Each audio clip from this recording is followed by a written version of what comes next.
Welcome to the class 6 of amalgamation. So today we are going to learn the accounting of old companies. So let me share my screen.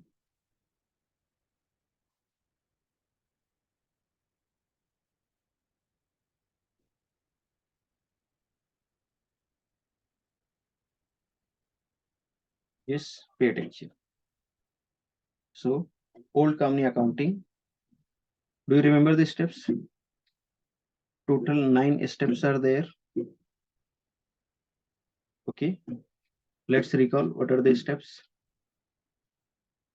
Number 1, transfer balance sheet item at book value. उसके बाद demand PC. उसके बाद receipt PC. Then sale of asset not taken over. Then payment of liabilities not taken over. Then payment of expenses. Payment to the preference shareholder, close realization account and last payment to equity share holder. अगर आपको ये steps clear है तो आप इस chapter में old company का accounting करने के टाइम पे कहीं पे भी फंसोगे नहीं. ठीक है, आज हम लोग उस स्टेप्स का डिटेल्ड अकाउंटिंग देखने वाले, वो स्टेप पे क्या अकाउंटिंग करनी होती है. चलो step number 1, transfer balance sheet item at book value. याद रखना स्टेप्स में जो लिखा है उस पर गौर करना. ट्रांसफर बैलेंस शीट आइटम, जितनी सारी बैलेंस शीट आइटम है एसेट लायबिलिटी सबको ट्रांसफर करना है at book value. Okay, question में मार्केट वैल्यू दिया रहेगा तो उसको इग्नोर करना while doing accounting of old company. ये स्टेप करने के टाइम पे बुक वैल्यू ही कंसिडर करना है. अब आपको बैलेंस शीट में liability side and asset side के आइटम्स दिए रहेंगे बैलेंस शीट में. ओके, आपको पता है लायबिलिटी साइड को क्रेडिट बैलेंस बोलते हैं, लायबिलिटी साइड क्रेडिट बैलेंस होता है and asset side debit balance होता है. इससे आपका काम आसान हो जाएगा. लायबिलिटी साइड के जो भी आइटम है ट्रांसफर होने वाले ना वो सब क्रेडिट साइड में देखना. ये सब लायबिलिटी साइड के आइटम्स हैं, इनको मैंने कहाँ पे ट्रांसफर किया, क्रेडिट क्रेडिट क्रेडिट, सब क्रेडिट है. लायबिलिटी साइड का बैलेंस क्रेडिट होता है तो ट्रांसफर होगा, जिस अकाउंट में ट्रांसफर होगा वहां पे जाके क्रेडिट होगा. ओके, सिमिलरली असेट साइड के आइटम्स देखो, असेट साइड का डेबिट बैलेंस होता है, जब ट्रांसफर करोगे तो सब जगह पर डेबिट हो रहा है, debit debit debit debit debit. Sir ये क्रेडिट क्यों हो गया? एक्चुअली ये लाइबिलिटी साइड का आइटम है, इसको एसेट साइड में लेस करके लिखा है ना, तो ये एक्चुअली एसेट साइड का आइटम नहीं है, बट ये आरडीडी डेटर से रिलेटेड होता है, इसको यहाँ पे लेस करके नेट ऑफ करके शो किया जाता है, तो इसलिए ये क्रेडिट हो गया है, बाकी सब डेबिट ही है. राइट, अब कौन सा अकाउंट किस अकाउंट में ट्रांसफर करना है बहुत ईजी है. इक्विटी शेयर कैपिटल किसका पैसा होता है? इक्विटी शेयर होल्डर का, तो इसको इक्विटी शेयर होल्डर अकाउंट में ट्रांसफर कर दो. Equity share capital equity share holder का पैसा है तो उसके अकाउंट में ट्रांसफर करो. प्रेफरेंस शेयर कैपिटल ये किसका पैसा है? प्रेफरेंस शेयर होल्डर का, इसको प्रेफरेंस शेयर होल्डर अकाउंट में ट्रांसफर करो. Reserves and surplus belongs to equity share holder, तो इक्विटी शेयर होल्डर को ट्रांसफर कर दो. Secured loan, unsecured loan, current liability, ये सब बाहर वालों का पैसा होता है, आउटसाइड लायबिलिटी बोलते हैं इसको, तो ये सब ट्रांसफर होगा रियलाइजेशन अकाउंट में. ये तीनों ही रियलाइजेशन अकाउंट में ट्रांसफर होगा. Clear? Now come to asset side. Fixed asset realization account, investment realization account, other current asset realization account. Cash, cash में भी दो पॉसिबिलिटी है. कैश टेकन ओवर, अगर टेकन ओवर होगा तो रियलाइजेशन अकाउंट में, जैसे बाकी एसेट्स जा रहे हैं वैसे कैश भी जा रहा है रियलाइजेशन अकाउंट में. बट नॉट टेकन ओवर होगा तो कैश का अकाउंट बनाओ और उसमें रिकॉर्ड करो. ओके, डेटर्स, डिटेल्स का ग्रॉस अमाउंट रियलाइजेशन अकाउंट में, उस पर आरडीडी होगा तो ये भी रियलाइजेशन में जाएगा बट क्रेडिट साइड में, क्योंकि ये यहाँ पे लेस हुआ है ना, ये एसेट साइड का आइटम नहीं है, लायबिलिटी साइड का आइटम है, इधर लेस करके शो किया. And miscellaneous expense, equity share holder account. Sir ये miscellaneous expense equity share holder में क्यों? देखो, रिजर्व्स एंड सरप्लस मतलब क्या होता है? प्रॉफिट, बराबर. प्रॉफिट किसको जा रहा है?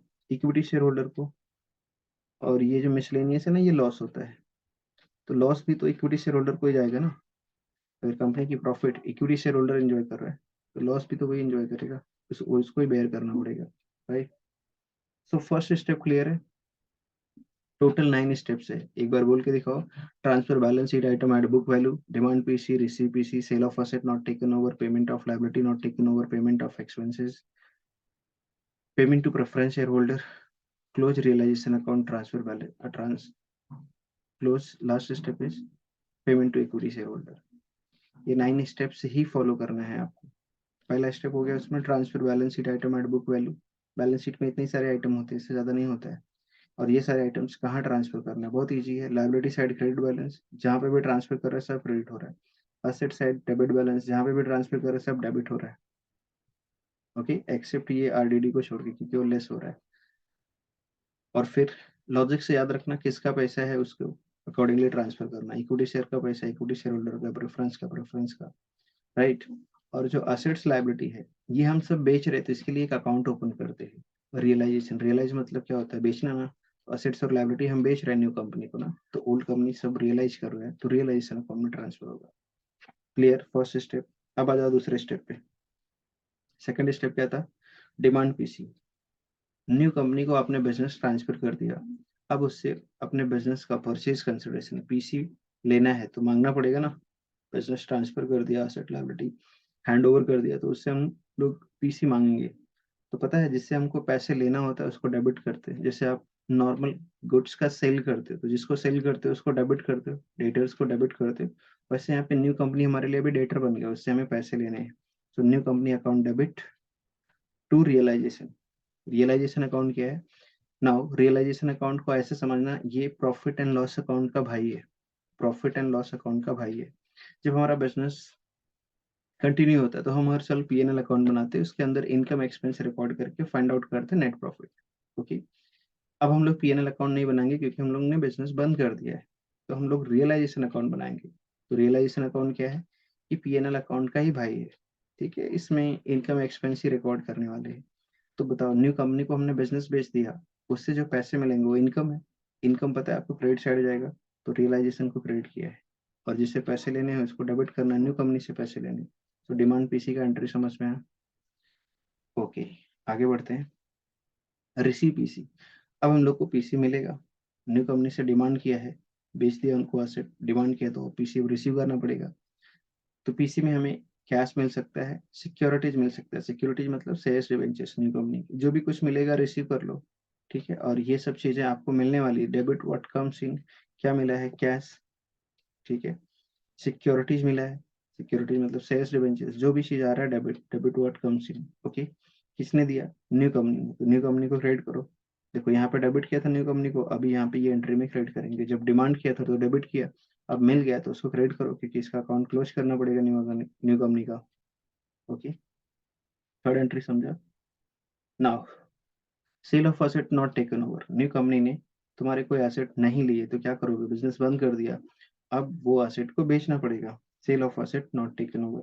ठीक है, बेचोगे तो पैसा आएगा, जो भी कैश मिलेगा या थ्रू बैंक आ रहा है पैसा, तो cash bank account debit to.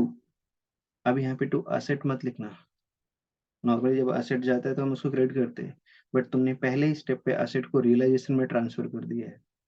उसके बाद कुछ भी पैसा आएगा या जाएगा, इनकम हो या एक्सपेंस हो, रियलाइजेशन अकाउंट में रिकॉर्ड करोगे। तुम्हारे पास अब और कोई अकाउंट नहीं है।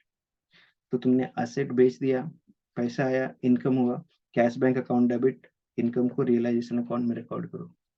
Clear, okay sir. अब इसके बाद नेक्स्ट स्टेप, स्टेप नंबर 5 क्या है बोलो सर। स्टेप 5 है payment of liabilities not taken over. But एक सेकंड, मुझे स्क्रीन एडजस्ट करना पड़ेगा, बाकी की एंट्री नेक्स्ट पेज पे आ गई है। 1 सेकंड।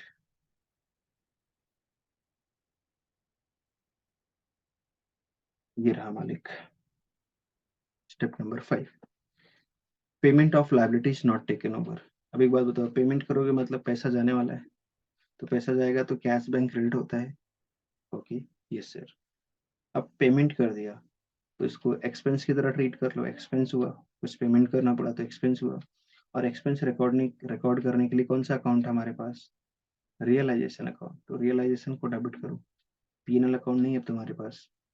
पीएनएल अकाउंट तब बनता है जब बिजनेस कंटिन्यू रहता है, बिजनेस तो बंद हो चुका।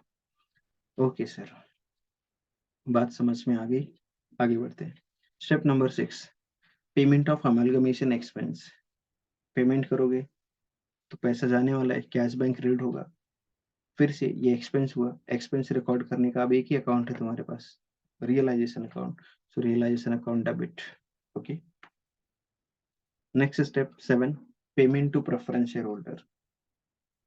हमने असेट लायबिलिटी ट्रांसफर किया, पीसी रिसीव कर लिया, जो असेट लायबिलिटी न्यू कंपनी ने नहीं लिया था उसको हमने बेच दिया, सेटल कर दिया। अब क्या करें? अब जो पीसी मिला है वो कंपनी के मालिक को दे दो। तो किसको देना है? प्रेफरेंस शेयर होल्डर को एंड इक्विटी शेयर होल्डर को। पहले प्रेफरेंस शेयर होल्डर को तो उनको पे करो। तो पता है प्रेफरेंस शेयर होल्डर पर्सन है, पर्सनल अकाउंट का रूल डेबिट द रिसीवर। तो प्रेफरेंस शेयर होल्डर रिसीवर है ना, preference share holder account debit. अब उसको हमने कैश दिया होगा या सिक्योरिटीज, जो भी क्वेश्चन में बोला होगा, जो भी पेमेंट किया है वो सेपरेट कर दो।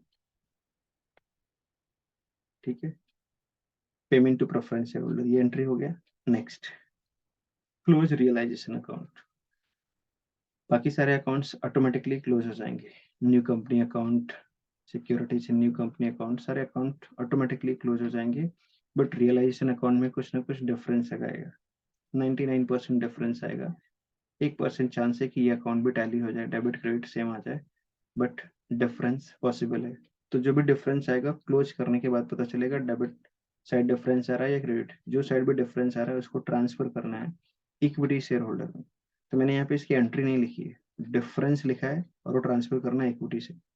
तो realization account difference debit side भी आ सकता है, क्रेडिट साइड आ सकता है, तो इसलिए मैंने यहाँ पे डेबिट क्रेडिट नहीं लिख रहा है, लिखा है डेबिट क्रेडिट नहीं लिखा है। ओके, जो भी डिफरेंस आएगा वो आपको इक्विटी शेयर होल्डर अकाउंट में ट्रांसफर करना है। सर इक्विटी शेयर होल्डर में ही क्यों ट्रांसफर करना है? बिकॉज रियलाइजेशन अकाउंट का जो डिफरेंस होता है वो फाइनल प्रॉफिट और लॉस होता है। अब फाइनल प्रॉफिट एंड लॉस किसको जाएगा? इक्विटी शेयर होल्डर को। इसके बाद तो कोई बचता नहीं कंपनी में, किसको पैसा दोगे उसका? इसीलिए इक्विटी शेयर होल्डर को जाएगा। लास्ट पेमेंट होगा payment to equity share holder. Equity share holder person है, debit the receiver, equity share holder account debit. अब इसको कैश दिया हो, सिक्योरिटीज दिया हो, सेपरेट कर लो, खत्म। ये 9 स्टेप फॉलो करोगे, ओल्ड कंपनी के अकाउंट में कहीं पे भी नहीं अटकोगे। सर क्या नेसेसरी ये 9 के 9 स्टेप्स आने वाले हैं क्वेश्चन में? नहीं, हो सकता है किसी क्वेश्चन में 3-4 पॉइंट आए बाकी का ना आए। तो जितना पॉइंट है इसी ऑर्डर में जाना, जो पॉइंट नहीं आएगा उसको स्किप करके नेक्स्ट पॉइंट पे जाना, बट ऑर्डर यही फॉलो करना। तो तुम क्वेश्चन में अटकोगे नहीं, क्वेश्चन टैली होगा। अगर ये ऑर्डर फॉलो नहीं करोगे तो तुम क्वेश्चन में घूम जाओगे, फंस जाओगे, फिर समझ में नहीं आएगा कंप्लीट कैसे करें। ओके, एक नोट है, लास्ट नोट। क्या नोट है? अगर किसी क्वेश्चन में प्रेफरेंस शेयर होल्डर का इंफॉर्मेशन है तो उसका अकाउंट बनाओगे। अगर उसमें डिफरेंस आ गया तो मैंने बोला रियलाइजेशन अकाउंट में डिफरेंस आता है, बाकी सब अकाउंट ऑटोमेटिकली टैली हो जाता है, but some time preference share holder account में भी डिफरेंस आ सकता है। आ गया तो कोई बात नहीं, क्लोज करो इसको, रियलाइजेशन अकाउंट में ट्रांसफर करो। मतलब उसको स्टेप 7 पे ही क्लोज करना पड़ेगा। पेमेंट करोगे ना तभी उसमें डिफरेंस पता चल जाएगा, इस अकाउंट में डिफरेंस आ रहा है, तो क्लोज करके उसका डिफरेंस ये अकाउंट में ट्रांसफर करना, क्योंकि इसके बाद ये क्लोज करना है। तो रियलाइजेशन क्लोज करने से पहले प्रेफरेंस शेयर होल्डर में डिफरेंस होगा तो उसको क्लोज करके रियलाइजेशन में ट्रांसफर कर देना, पहली बात। दूसरा note, equity share holder account last में इसको पेमेंट करोगे ना तो ये टैली हो जाएगा, इसमें कभी भी डिफरेंस नहीं आएगा। डिफरेंस आया मतलब तुमने क्वेश्चन में कहीं ना कहीं मिस्टेक किया है। मिस्टेक नहीं करोगे तो ये टैली होगा, it must be tally. Tally होगा ही होगा पक्का, जैसे बैलेंस शीट टैली करते हो ना फाइनल अकाउंट में, वैसे यहाँ पे इक्विटी शेयर होल्डर का अकाउंट टैली होता है। बोलो बात समझ में आई कि नहीं? अगर नहीं समझ में आई तो वीडियो को दोबारा से देखो। ओके, और बात समझ में आ गई तो लाओ मेरी फीस दो। मालूम है फीस मतलब पैसे नहीं मांग रहा हूँ, वीडियो को लाइक सब्सक्राइब शेयर करना। ओके, और किस टॉपिक पे वीडियो चाहिए कमेंट में लिखो। मिलते हैं नेक्स्ट वीडियो में। Till then bye bye, take care.